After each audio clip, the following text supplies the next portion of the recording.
Bonsoir à tous. C'est Trading avec vous. J'ai téléchargé la vidéo, j'ai pas, elle s'est pas téléchargée, on va dire. Donc je vais la refaire.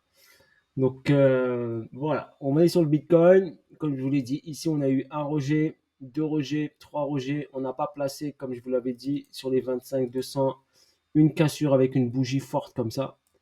Donc il fallait être patient et observer ce qui se passait.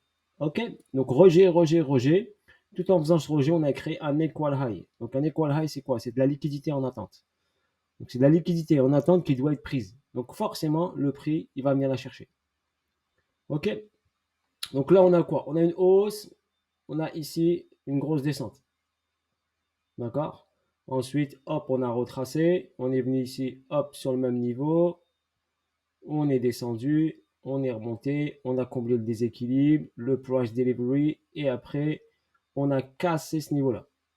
Là, il a fait un retracement sur les 61,8 de Fibonacci et il a continué sa baisse. J'avais mis ici sur Twitter, j'avais partagé le graphique. Attention à ce niveau-là, s'il lâche, ça descend. Donc, par rapport à mon Fibo, j'ai des targets. Donc, target 22 733, 21 893, 21. Donc, ces niveaux de Fibo correspondent à quoi? Donc, cette zone ici, regardez, cette zone, elle correspond à mon ratio 0,5. Donc, cette petite zone ici, pour moi, elle n'est pas assez pertinente. Je ne pense pas qu'elle tienne. Ok, il va venir s'arrêter, bien sûr, dessus, mais je ne pense pas qu'elle tienne. Et en plus, ici, j'ai un déséquilibre de marché, ici, sur ce niveau-là. D'accord. Donc, il y a ce déséquilibre ici, ce price delivery qui est comblé là à l'instant. Donc, on remarque bien, il a été comblé. Et ici également, j'ai un price delivery qui doit être comblé. Donc, un retour sur les 22 292 sur cette zone ici qui est proche de mon ratio 1 serait fort probable. Ok, sur ce retour-là. Voilà en ce qui concerne sur ce graphique. On va aller sur un autre graphique. Donc pourquoi déjà cette baisse? Donc déjà pourquoi cette baisse? Parce que c'est technique. Je vais vous expliquer après au niveau technique. Également, on a une hausse du dollar qui va sur sa zone technique. Là, j'ai le dollar en H4 qui est venu chercher une liquidité importante, un preview monthly low. Donc c'est un bas monthly, d'accord? De ce niveau-là qui était ici, c'était au mois de mai 2022. Il est venu le chercher. Donc, c'est une liquidité très importante. D'accord? Liquidité très importante. Donc, forcément, réaction derrière. Grosse réaction, grosse impulsion. Végétation ici. Continuité. D'accord? Accélération, réaccumulation, accélération pour aller chercher une zone technique à ce niveau-là. Également ici, au niveau de l'information, on avait un déséquilibre de marché qui vient de combler presque totalement. Ne pas oublier bien sûr qu'il a ici de la marge pour aller beaucoup plus haut. D'accord? Ici, ici. Mais il faut qu'il travaille cette zone encore. Donc possible bien sûr retracement. Donc quand il fera bien sûr ça, c'est un inducement, c'est une incitation acheteuse. Donc bien sûr le prix peut passer au-dessus. Au niveau Fibonacci, j'ai tracé mon Fibo par rapport à ce plus haut et ce plus bas. Nous sommes ici sur la zone des 61,8 par rapport à ce plus haut ici. Cette zone est une grosse zone ici, donc ça va être très dur pour lui de passer au-dessus. Il va falloir y travailler énormément pour s'il veut passer au-dessus. Donc un retracement vers le bas est envisageable. Ok, mais n'oubliez pas qu'il peut pousser bien sûr beaucoup plus haut, donc faites attention à vos positions sur Alt et Bitcoin. Ok, maintenant, la hausse. Donc le Bitcoin, j'ai un autre graphique, je vais vous expliquer. Donc qu'est-ce qu'on a ici sur ce niveau-là? Donc je vais vous expliquer rapidement. Donc on avait cette hausse qu'on venait vers le bas ici des 15 000 $, 16 000 $, tac, tac, tac, tac. On est arrivé ici sur la zone des 24 000. Et ici, hop, il est venu retracer ici après avoir fait une distribution ici.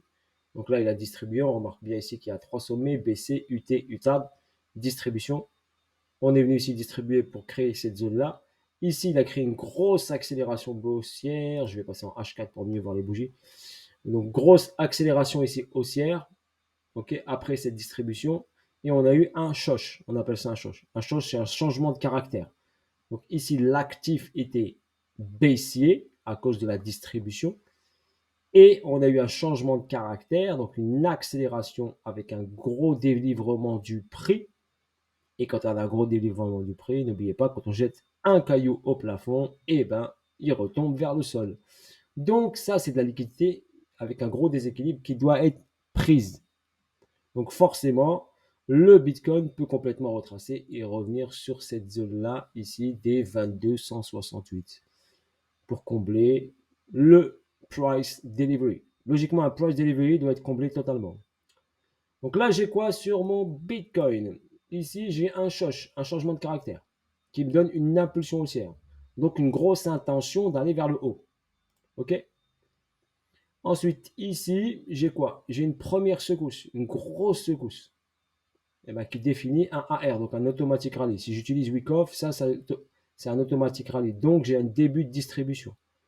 Ici, j'ai un ST-ST qui ne sont pas passés au-dessus du BC. Donc c'est bien une distribution.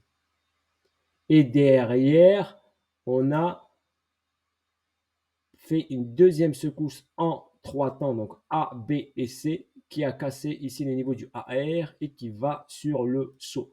Bien sûr, le saut n'est pas terminé. OK? C'est pour ça que je vous dis, le saut peut aller beaucoup plus profond en créant. Donc, si c'est une distribution qui se valide, sur le saut, on aurait une création d'ici, d'une petite boîte ici, comme une accumulation. On viendrait chercher ce déséquilibre de marché, créer cet accu, faire un beau petit spring et donner de la force pour aller vers le haut. On va accumuler, ensuite on emmène le prix vers le bas, on piège un peu les acheteurs, ils vont douter et après on s'en va vers le haut. Si c'est une distrib, bien sûr, on doit prendre cet argent, donc les 25 200, ils sautent. Ok, voilà pour votre information, ça va mettre un peu de temps, hein, le temps que ça descende, ça végète, ça travaille, ça peut travailler sur les 22 239, ok, sur cette zone-là, rééquilibrer le marché, sans casser, il ne faut pas qu'il casse ce niveau, d'accord? S'il fracture ce niveau, eh ben, on continue à descendre directement en bas. Et la distribution sera invalidée et on continue à descendre. Ok, donc voilà, pour l'instant, on est en mode observation. On observe, on a ceux qui ont pris le short, eh ben, vous aurez bien sûr, hop, une remontée ici, forcément, ici, parce qu'il a pris l'argent, il a pris cette liquidité-là. Donc, il va réagir un petit peu, monter un peu, et hop, redescendre. Et après, venir végéter dans cette zone-là. Faire, hop, hop, hop, hop, hop, une latéralisation, une zone d'équilibre. Ok, s'il a l'intention de monter, il peut piéger en bas, et ensuite aller vers le haut. Ok, donc faites attention. Ok, observez, apprenez, d'accord, à bien regarder le mouvement du prix, à bien checker les bougies, comme je vous l'ai dit, en patiente. Pour moi, tant que j'avais pas la grosse bougie, je ne pouvais pas dire qu'il allait vers le haut. Ok, sur ce, bonne soirée à vous tous. Je vous dis à bientôt et prenez soin de vous. Ciao, ciao, bye bye.